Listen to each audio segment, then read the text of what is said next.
नमस्कार, मैं हूं जगविंदर पटियाल। छोटी आवाज के बड़े मंच पर आपका स्वागत है। आप देख रहे हैं एबीपी न्यूज। वक्त है पब्लिक इंटरेस्ट का।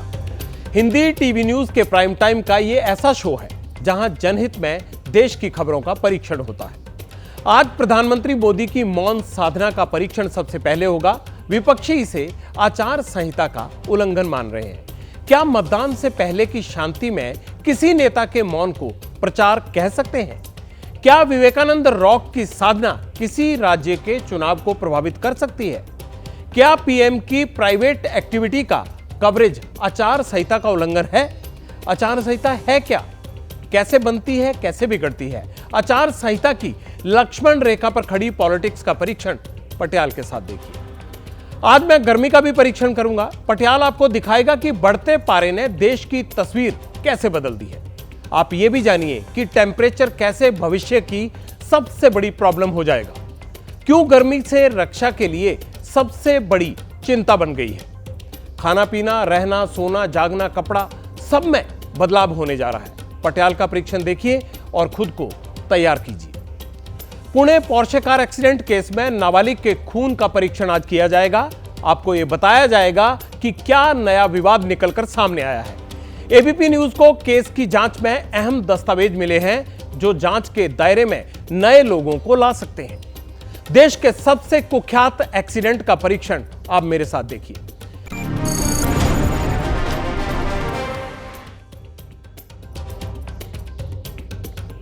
अब पटियाल प्रधानमंत्री मोदी की प्राइवेट पूजा पर हुए विवाद और आचार संहिता की लक्ष्मण रेखा पर खड़े मोदी के मौन का परीक्षण करेगा। प्रधानमंत्री मोदी अपनी 3 दिन की आध्यात्मिक यात्रा के लिए कन्याकुमारी में है। यहां पीएम मोदी ने पहले देवी अम्बन मंदिर में दर्शन किए, वहां उन्हें प्रसाद दिया गया, मूर्ति की एक फोटो भी भेंट की गई। इसके बाद पीएम सीधे विवेकानंद रॉक पर ध्यान लगाने के लिए पहुंच गए। 1 जून तक पीएम मोदी विवेकानंद रॉक पर ही मौन साधना करने वाले हैं। आपको बता दूं, पीएम मोदी की यह कोई पहली मौन साधना नहीं है।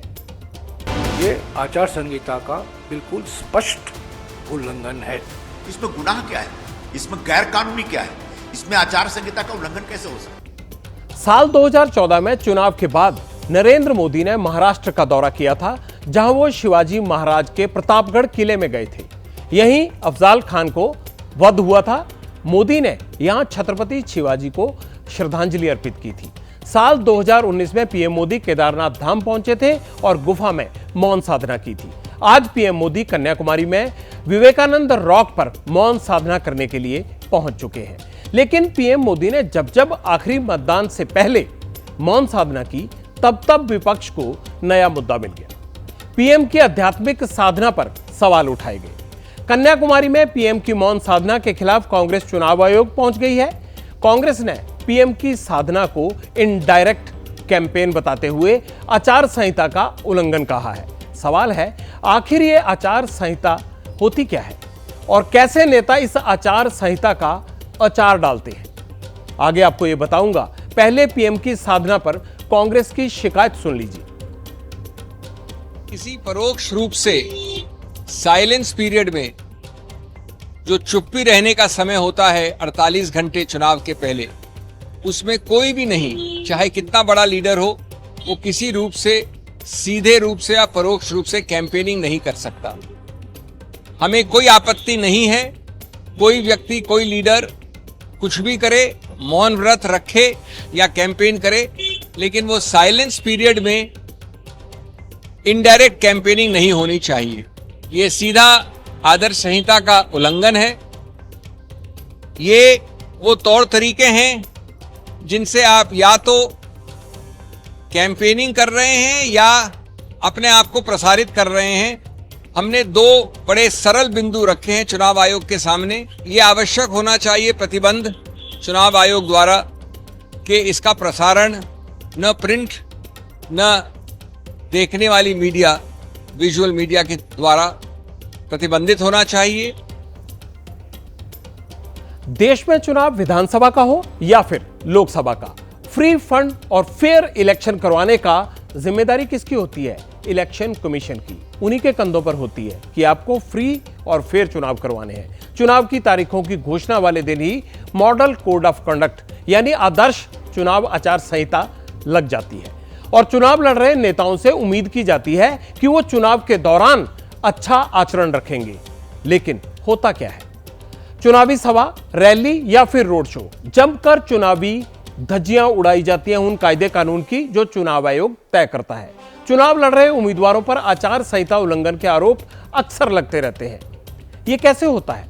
इसे समझाने के लिए आप आचार संहिता वाले कुछ नियम जान लीजिए।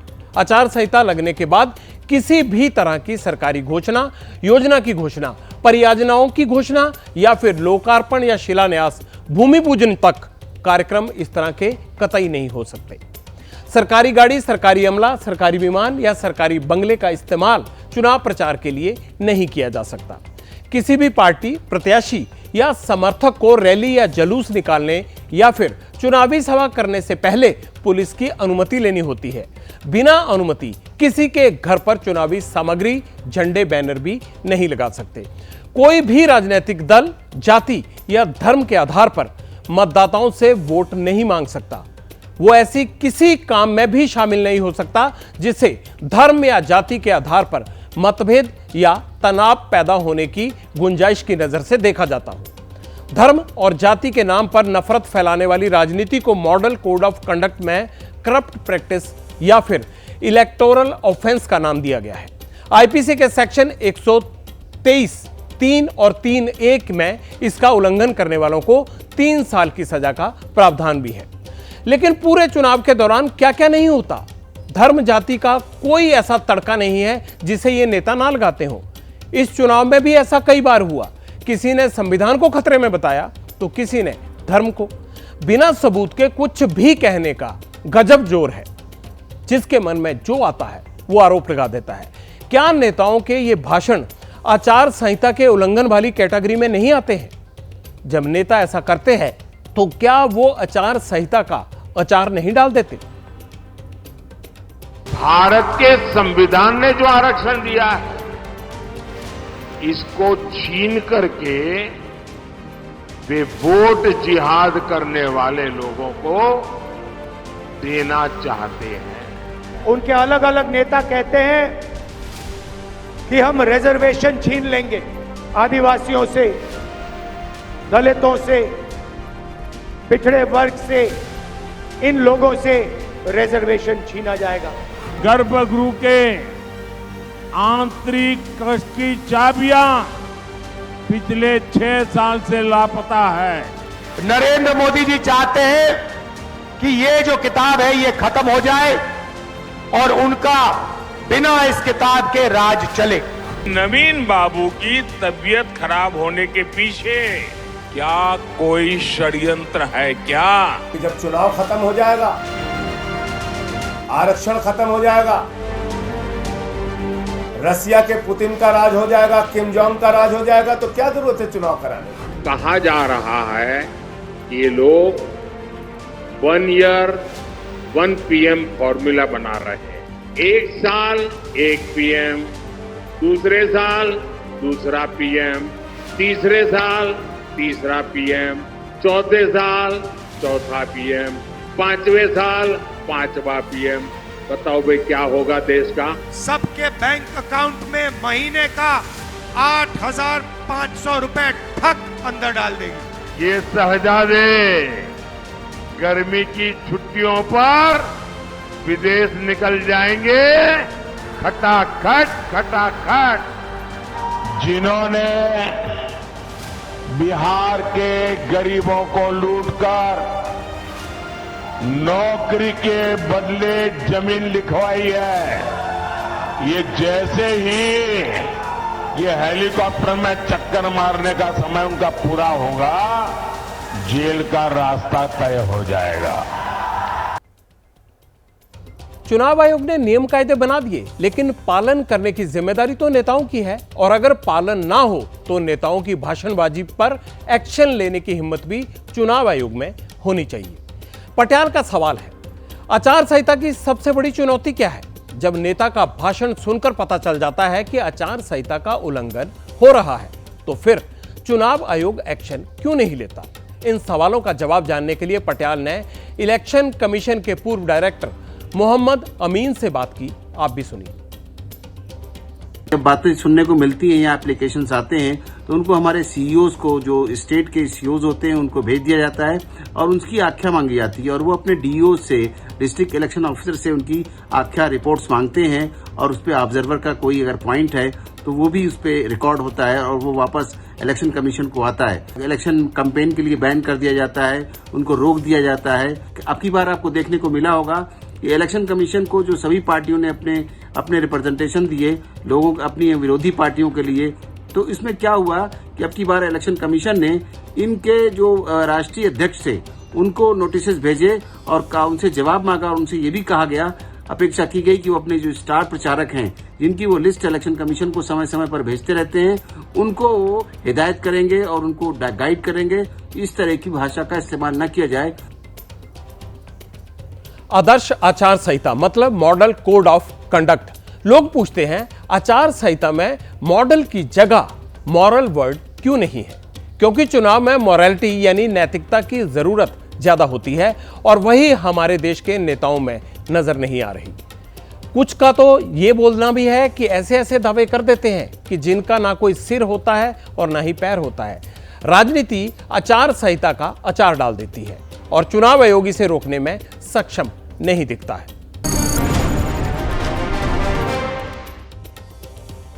चुनाव के लिए प्रचार खत्म हो चुका है। सबके मन में सवाल एक ही है, किसने कितना प्रचार किया? लोग ये जानना चाहते हैं कि प्रचार की पायदान पर कौन आगे है और कौन पीछे है। पटियाल ने अपनी रिसर्च टीम की मदद से एक रिपोर्ट तैयार की है।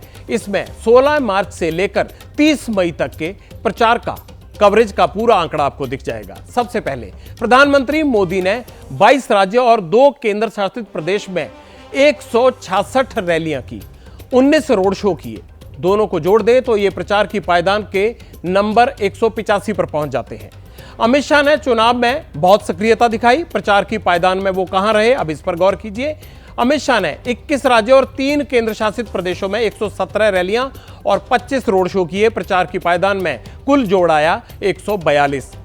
लोकसभा चुनाव में एरिया बहुत बड़ा होता है। पार्टियां जरूरत के हिसाब से नेताओं के प्रोग्राम भी रखती हैं। अब पटियाल आपको बीजेपी के अध्यक्ष जेपी नड्डा के बारे में जानकारी देगा। नड्डा ने 22 राज्यों और 4 केंद्र शासित प्रदेश में 77 रैलियां की, 23 रोड शो किए। प्रचार की पायदान में उन्होंने लगाई सेंचुरी। अब आपको यूपी के सीएम योगी आदित्यनाथ के प्रचार का अपडेट देता हूं। योगी आदित्यनाथ ने 13 राज्यों और 2 केंद्र शासित प्रदेशों में 176 रैलियां की, 12 रोड शो किए। प्रचार की पायदान पर नंबर आया 188, जो बीजेपी नेताओं की हमारी लिस्ट में सबसे ज्यादा है। अब आपको गैर बीजेपी नेताओं के प्रचार का ब्रेकअप भी बताता हूं। कांग्रेस नेता राहुल गांधी ने 17 राज्यों और 2 केंद्र शासित प्रदेश में 61 रैलियां की, 2 रोड शो किए। टोटल हुआ उनका 63। अब आगे कांग्रेस अध्यक्ष मल्लिकार्जुन खड़गे ने 19 राज्यों और 1 केंद्र शासित प्रदेश में 46 रैलियां की। उनके खाते में कोई रोड शो नहीं दिख रहा। प्रचार की पायदान में कुल जोड़ हुआ 46। कांग्रेस महासचिव प्रियंका गांधी की बात कर लेते हैं। प्रियंका गांधी ने 16 राज्यों और 1 केंद्र शासित प्रदेश में 42 रैलियां और 12 रोड शो किए। कुल मिलाकर 54 उनका आंकड़ा बनता है। दिल्ली के मुख्यमंत्री अरविंद केजरीवाल की बात कर लेते हैं। आम आदमी पार्टी के सुप्रीमो हैं। केजरीवाल ने 4 राज्यों और 2 केंद्र शासित प्रदेश में 3 बड़ी रैलियां की और 16 रोड शो किए। प्रचार की पायदान पर आंकड़ा आया 19। केजरीवाल जेल में थे, इसलिए उनको प्रचार का उतना मौका नहीं मिला जितना बाकी नेताओं को मिला है। यहां आपको बता दें कि यह संख्या केवल बड़ी रैली और रोड शो पर आधारित है। चुनाव से जुड़े छोटे कार्यक्रम इसमें शामिल नहीं है।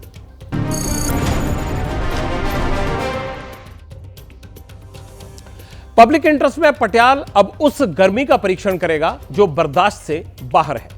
करीब आधे भारत में तापमान 45 डिग्री के पार टिक गया है। आज पटियाल आपको उस संकट के बारे में भी बताएगा जिसका नाम है हीट वेव। इसे भारत के भविष्य का सबसे बड़ा खतरा माना जा रहा है और इसकी वजह से हमारी जिंदगी कैसे बदलने वाली है, इसे आज आप मेरे साथ जानिए। आज देश के 15 राज्यों में हीट वेव का अलर्ट था। कल भी 10 राज्यों में हीट वेव की चेतावनी है। लेकिन यह हीट वेव क्या है और क्यों जानलेवा हो जाती है, अब आप इसे समझिए। बढ़ती गर्मी और हीट वेव देश की तस्वीर कैसे बदल रहे हैं, पहले आप वो भी देख लीजिए। गर्मी की वजह से बिजली के ट्रांसफार्मर बम न बन जाएं, इसके लिए कई जगह पर उनको कूल करने के लिए कूलर लगाए गए हैं। गर्मी की वजह से देश की राजधानी जल संकट से घिर गई है। ऐसे में जहां 12 महीने पानी की समस्या रहती है, उनकी हालत क्या होगी? अस्पतालों में हीटवेव के शिकार मरीजों की संख्या अचानक बढ़ गई है, लेकिन जो लोग इस भीषण गर्मी में एयर कंडीशनर के भरोसे हैं, अब उन्हें भी सावधान रहने की जरूरत है, क्योंकि भारी गर्मी में लगातार चलने वाले एसी में ब्लास्ट हो रहा है और उनकी जगह घरों में आग भी लग रही है। ये कारण बन रहे हैं। यूपी के नोएडा में, झांसी और बरेली में ये 3 जगहें हैं, घर, बैंक और रेलवे स्टेशन, जहां एसी फटने से आग लगी। कैसे आग लगी? गर्मी में एसी वाले खतरे को महसूस करने के लिए अब पटियाल के साथ दिल्ली से सटे पहले आप नोएडा में चलिए। सेक्टर 100 में बनी लोटस बुलेवार्ड सोसाइटी में एसी बम बन गया। बताया जा रहा है कि एसी लगातार चल रहा था, उसका कंप्रेसर गर्म होने पर फट गया। फ्लैट में भीषण आग लग गई। फायर ब्रिगेड की 5 गाड़ियों ने घंटों की मशक्कत के बाद आग पर काबू पाया। गनीमत यह रही कि हादसे में किसी की जान नहीं गई। अब जरा अगले घटनाक्रम पर गौर कीजिए। एसी के खतरे का एक और सबूत देखने को मिला। अब पटियाल के साथ आप यूपी के बरेली चलिए। यहां बरेली जंक्शन पर आर्मी का एक ऑफिस है, जिसमें लगातार एसी चल रहा था। दफ्तर में कूलिंग थी और बाहर पारा 48 के पार। अचानक चलते एसी का कंप्रेसर फट गया। धमाका इतना जोरदार था कि आसपास के इलाके में भगदड़ भी मच गई। एसी की आग में आर्मी ऑफिस जलकर खाक हो गया। यह बरेली की घटना थी। एसी का खतरा केवल 2 घटनाओं तक सीमित नहीं है। अब पटियाल आपको गर्मी में एसी वाले खतरे की रीच समझाएगा। भारत में 24 करोड़ हाउस होल्ड में से 1 crore 20 lakh house hold AC का इस्तेमाल करते हैं। गौर कीजिएगा आंकड़ों पे, आपके काम की खबर है ये। 3 करोड़ 50 लाख घरों में कूलर का इस्तेमाल होता है। 2024 में देश के 1 करोड़ से ज्यादा एसी बिकने का अनुमान है अकेले 1 साल में, जबकि 2050 तक हर 1 सेकंड में 10 एसी बिकेंगे, ये अनुमान है। भारत के मुकाबले दुनिया का तापमान तेजी से बढ़ रहा है, लेकिन भारत में खतरा हीट वेव का है।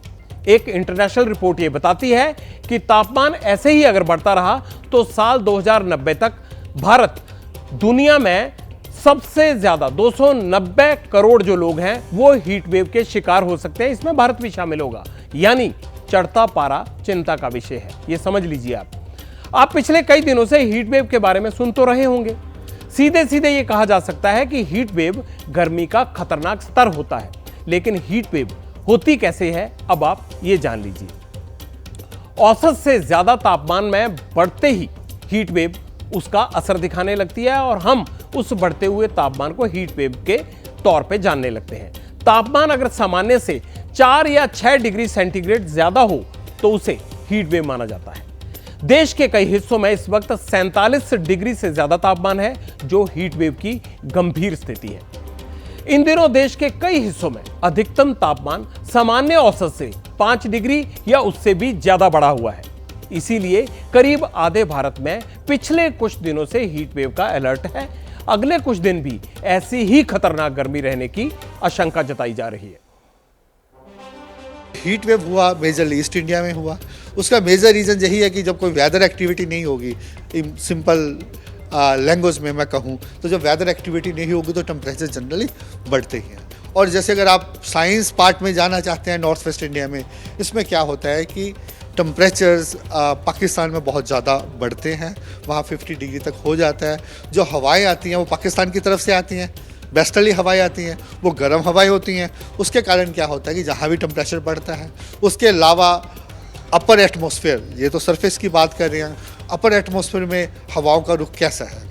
अगर वहाँ हाई प्रेशर जोन बनता है, एंटी साइक्लोनिक सर्कुलेशन बोलते हैं, हाई प्रेशर बनता है, उसमें क्या करता है वो क्लियर कर देता है एटमॉस्फेयर को, फिर सन रेज आपकी सीधी ज़मीन पे आती हैं, उसके कारण भी टेम्परेचर्स बढ़ते हैं। टेम्परेचर्स ग्रेजुअली फॉल करेंगे, वो टेम्परेचर्स फॉल कर रहे हैं, उसका रीज़न मैं आपको जो पिक्चर्स के थ्रू भी दिखाना चाहूँगा। आप देखिए पूरा हिमालय में क्लाउड भरा हुआ है, जहाँ भी हीट वेव चल रहा है, लेकिन इस क्लाउड्स के कारण जो हीट वेव आज के बाद जहाँ निकल जाएगा। और दूसरा क्या हुआ कि हवाओं का रुख अरबियन सी से आने लगा। जनरली वेस्टर्लीज होती है, पाकिस्तान से आता है, हवाओं का रुख अरबियन सी से आने से क्या हो गया, वो टेम्परेचर्स में गिरावट आनी स्टार्ट हो गई और स्लोली ये खत्म हो जाएगा। गर्मी से कृषि उपज घटने और महंगाई बढ़ने का खतरा भी पैदा हो गया है। केरल ने अपने आंकड़े जारी कर दिए हैं और वो उसका सबूत भी माने जा रहे हैं।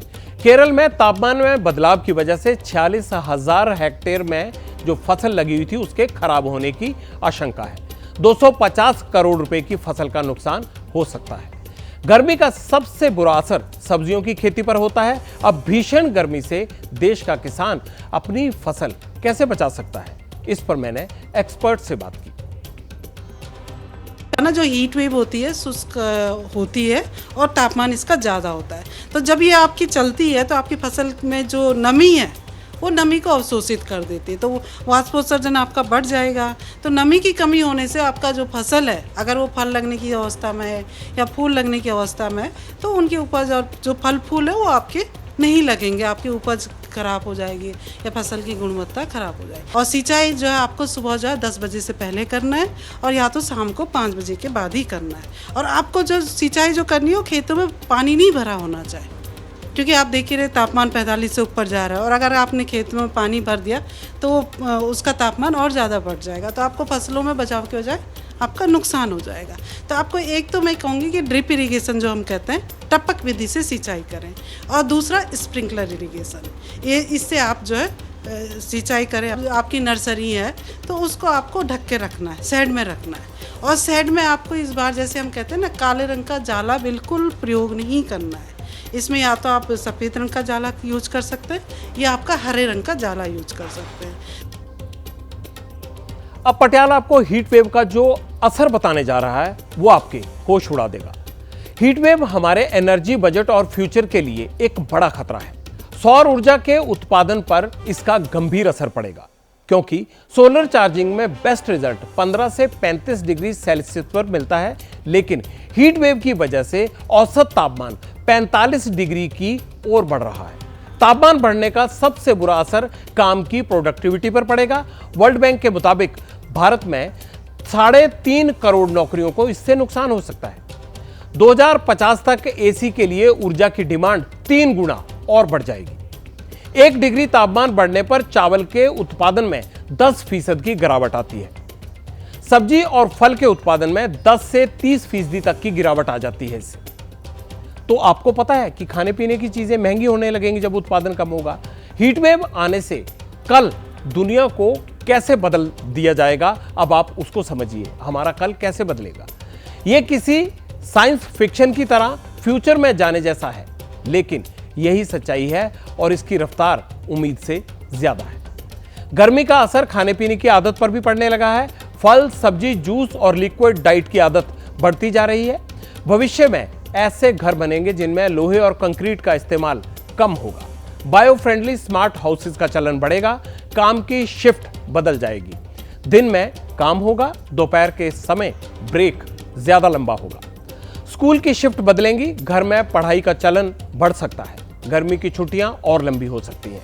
कम्युनिटी कूलिंग सेंटर का ट्रेंड भी बढ़ेगा। गर्मी की वजह से आपके शरीर में भी बहुत कुछ बदलने वाला है। इसे समझने के लिए आप डॉक्टर वली को ध्यान से सुनिए। हीट स्ट्रोक जब होता है तो बॉडी में बुखार बढ़ता है, उसके साथ हार्ट बीट बढ़ती है, पानी की कमी होती है और दिमाग में कन्फ्यूजन होता है, सर दर्द होता है, मसल में क्रैम्प होते हैं। बच्चों को, ज़्यादातर बच्चों को डायरिया हो जाता है और बड़ों को भी हो सकता है, उल्टी आ सकती है और सीवियर केसेस में दौरा आ सकता है और इसके बाद कोमा हो जाता है। उसको हम हीट कोमा कहते हैं। कुछ बीमारियां हीट की वजह से बढ़ जाती हैं, जिसमें हार्ट की बीमारी, लंग्स की बीमारी, क्योंकि लंग्स में सबसे पहले हवा जाती है। किडनी की बीमारी में एक्यूट रीनल शटडाउन हो सकता है, गैस्ट्रोएंटराइटिस हो सकती है, लूज मोशन हो सकते हैं, वायरल गैस्ट्रोएंटराइटिस हो सकती है और ब्रेन के लिए तो मैंने बता ही दिया है, कोमा तक हो सकता है। तो इससे सावधान रहें। यूरोप में एक एजेंसी है, नाम है कोपरनिकस क्लाइमेट चेंज सर्विस। इसका पूरी दुनिया को गर्मी के खिलाफ एक अलर्ट है। एजेंसी ने 2024 में मैक्सिमम गर्मी की भविष्यवाणी की थी। भारत में गर्मी का औसत तापमान दुनिया की अपेक्षा कम है, लेकिन चिंता की बात यह है कि यहां हीट वेव का असर औसत दुनिया से बहुत ज्यादा है। भारत में 1 मार्च से लेकर अब तक हीट स्ट्रोक के कारण 16,334 केस सामने आए हैं। इनमें से 60 लोगों की मौत हुई है। हीट वेव भारत की सबसे बड़ी दुश्मन है। हमारी सरकारों को इसे एक चैलेंज की तरह देखना चाहिए। जैसे हम दुश्मन से बचने के लिए सेना पर ध्यान देते हैं, वैसे ही गर्मी से रक्षा पर हमें ध्यान देना होगा।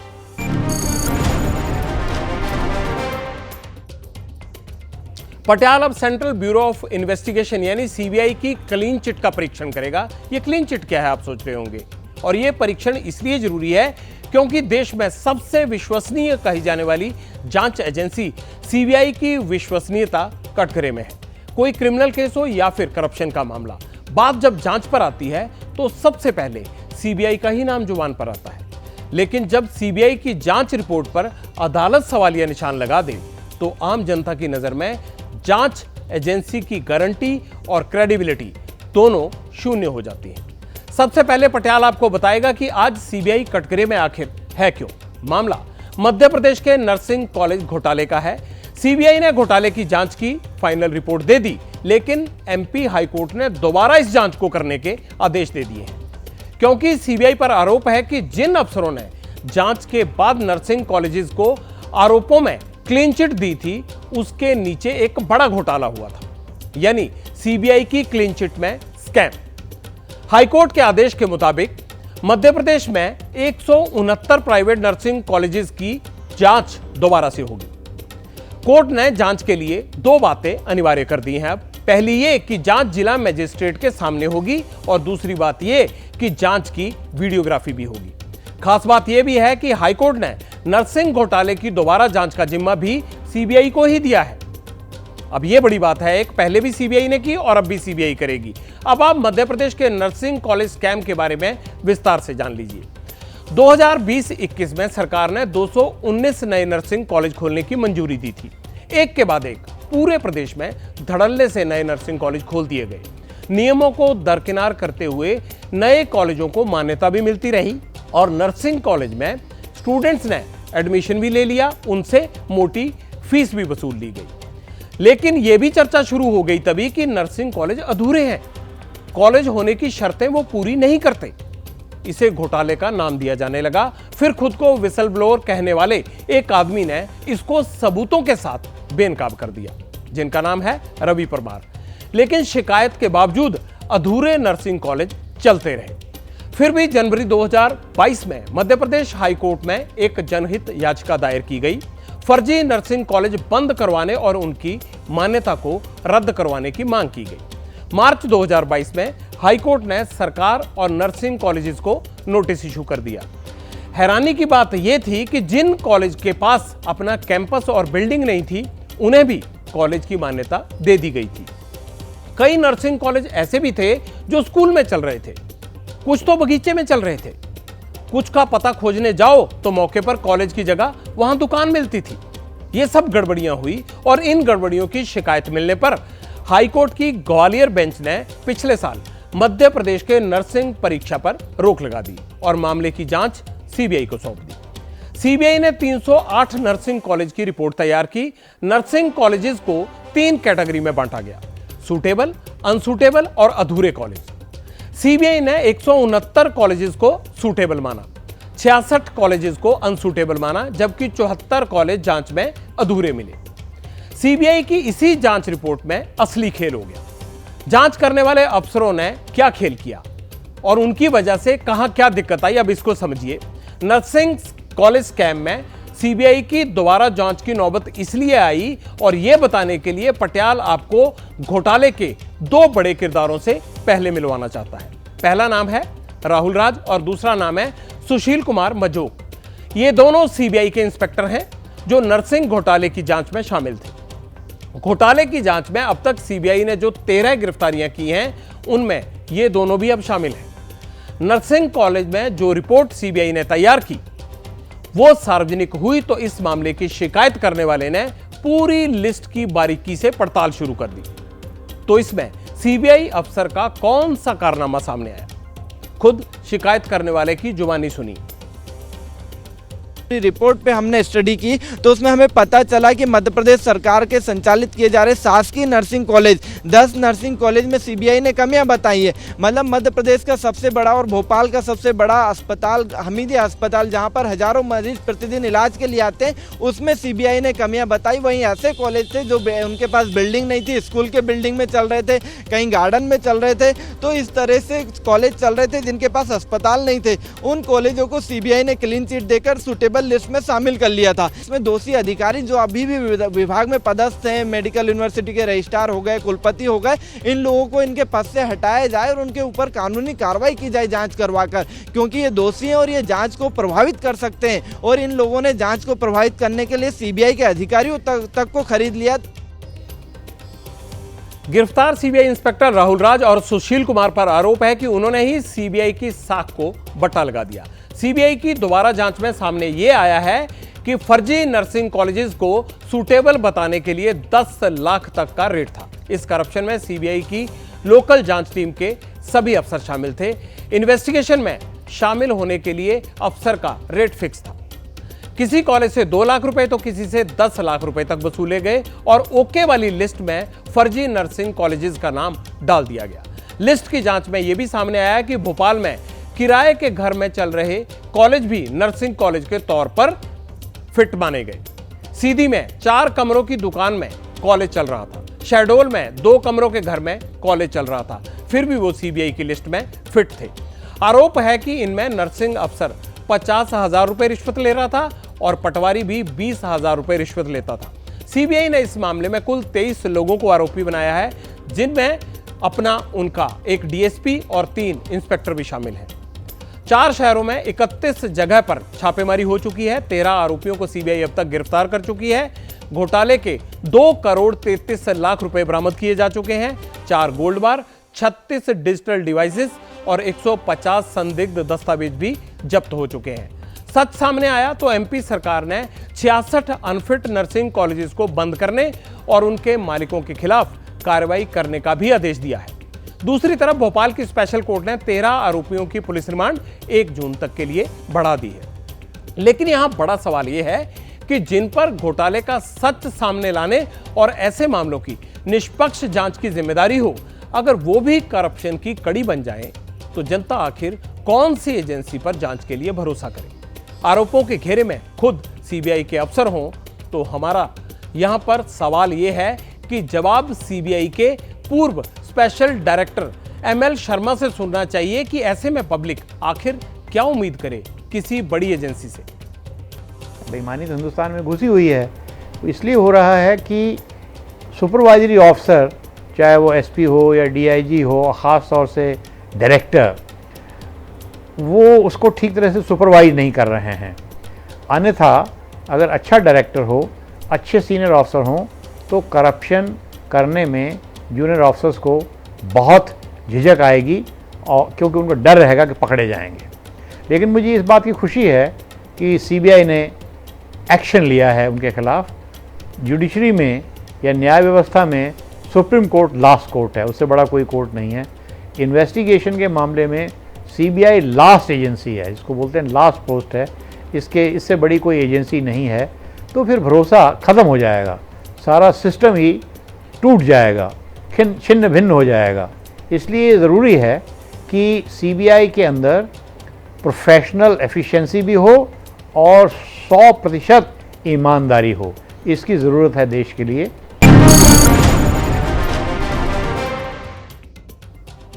अब पटियाल के साथ पुणे चलिए। पोर्शे कार एक्सीडेंट केस में एबीपी न्यूज ने बड़ी तहकीकात की है। इस इन्वेस्टिगेशन में पटियाल के हाथ केस से जुड़े कई महत्वपूर्ण दस्तावेज लगे हैं। इन डॉक्यूमेंट्स के आधार पर ही महाराष्ट्र सरकार ने इस केस पर अपनी मेडिकल रिपोर्ट तैयार की है। पहला खुलासा एक महिला के ब्लड सैंपल के बारे में हुआ है। पटियाल ने आपको यह पहले ही बता दिया था कि एक्सीडेंट के बाद नाबालिग आरोपी के ब्लड सैंपल बदल दिए गए थे, लेकिन अब पता यह चला है कि नाबालिग के ब्लड को किसी महिला के ब्लड सैंपल से बदला गया था। दूसरा खुलासा, ब्लड सैंपल जिस महिला के लिए गए थे वो नाबालिग आरोपी की मां है, इस बात की पूरी आशंका है। तीसरा खुलासा, पुलिस को शक है कि नाबालिग की मां शिवानी का सैंपल इसलिए लिया गया ताकि डीएनए मिसमैच ना हो। चौथा खुलासा, नाबालिग आरोपी के ब्लड सैंपल उसके पिता विशाल अग्रवाल और मां शिवानी की मौजूदगी में ही लिए गए थे। ब्लड सैंपल लेने और बदलने का काम ससून अस्पताल के डॉक्टर अजय तावरे और श्रीहरि हलनोर ने किया था। पांचवा खुलासा, ब्लड सैंपल लेते वक्त अस्पताल में 2 और लोग मौजूद थे। ये कौन थे, उनकी क्या भूमिका थी इस पूरे केस में? पुलिस उन दोनों की पहचान में लगी है।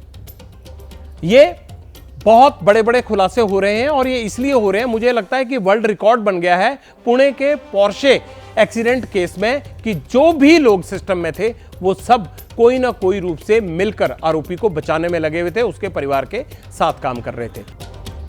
कर्नाटक में महिलाओं के शोषण और कथित टेप स्कैंडल के मुख्य आरोपी प्रज्वल रेवन्ना आज रात 12:30 बजे बेंगलुरु पहुंचने वाले हैं। वो जर्मनी के म्यूनिख से आज दोपहर 12:05 पर बेंगलुरु के लिए रवाना हो चुके हैं।